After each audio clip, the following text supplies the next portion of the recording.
about lunch hour, you'll see from the San Ynez Valley to Lompoc, Goleta, even parts of Ventura County with winds from 10 to 20 miles per hour.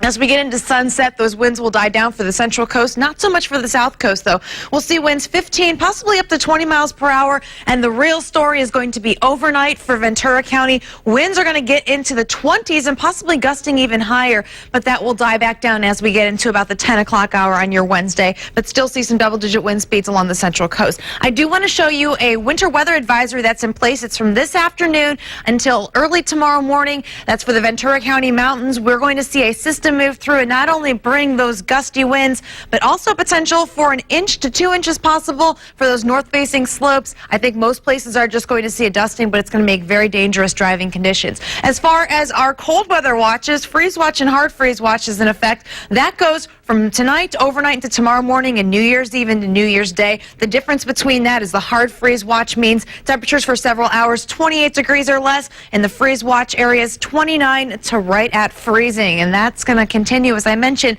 not just tonight, but into tomorrow. Let's take a look at those temperatures up and down the coast. Not too bad on the south coast, but as you head up the central coast, we are going to see those temperatures in the 30s, even into the 20s in Paso Robles and Atascadero overnight tonight into tomorrow morning.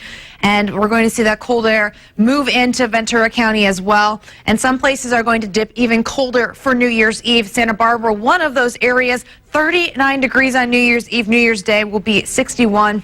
With plenty of sunshine. So don't let that sun during the day fool you. It's going to be chilly. That cold air is not going anywhere anytime soon. In fact, most of us won't start to warm back up until this weekend as we get into the first official weekend of 2015. But you have to mention those overnight temperatures in the 30s. That's how it's going to be at night, and that's how it's going to be in the morning. So make sure you have the firewood stocked for those fireplaces. 3 things to take care of: your pets, your plants, and your pipes, because those pipes could burst with these temperatures getting below freezing in certain areas.